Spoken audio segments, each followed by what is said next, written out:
inspiring the evolution of embedded design since 1988.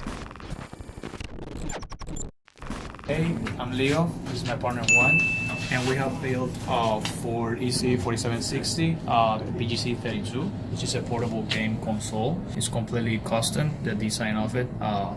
It has like three main parts: the design of the case, the design of the printed circuit board, and the design of the game. And then we can talk about it. So basically... and you designed this whole board, yes, right? Yes. The entire design of the device is custom. We ourselves we designed the case, the printed circuit board, and then programming the game basically. So this is the printed circuit board. So we have was a two-layer board when we use basically like surface mount devices. So in that way we could like save some space, like put in like different components on both sides, and we can see like the different input components that we have, such as the joystick, the two action buttons, and then also the accelerometer, which is underneath the TFT. And yeah, you can take it out, and as yeah, you can see the accelerometer. I see. Right underneath the body of the TFT. Okay. Yes. So in that way, we also save some space. Sure. And as output components, we have the TFT, speaker, and also the vibration motor. Well, there's the vibe motor down there. Vibe motor okay. Here. Yes. And that's the mode switch is in the middle there. Yes. And that, using that switch, you switch basically from joystick to the accelerometer. So, yeah. So it's very finished looking. So yeah, that would be the...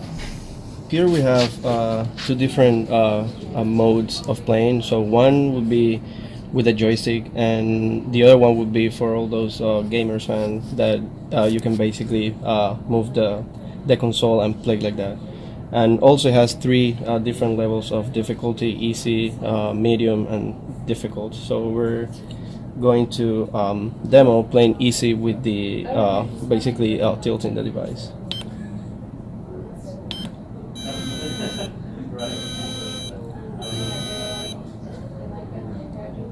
So here you see like we have blocks. The idea would be to make the plane actually moving through the blocks. I see. So you're rocking the thing back, the game back and forth to do the steering. Mm-hmm. So this is a cool feature. So you saw that I obtained one of the blue balls. So this is what we call the destroyer, that basically wipes out the screen. I'm gonna press it now. So now you can see here that the destroyer is no longer available, and we got victory. Okay. So now let's switch to the joystick mode, and let's try to play in difficult.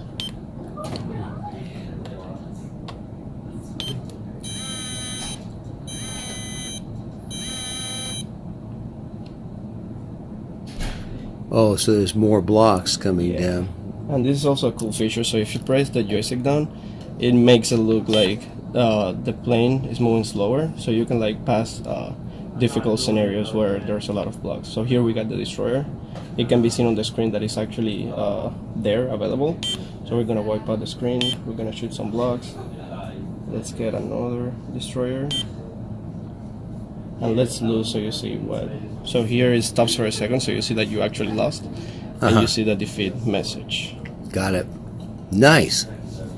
So you've got sound effects. You've got of course graphics. You've got the accelerometer control. You've got and also the vibration motors. I don't know if you could feel it on the video. So let's quickly initialize it so you can see like it vibrates the board. Read more about this project and many more at circuitcellar.com.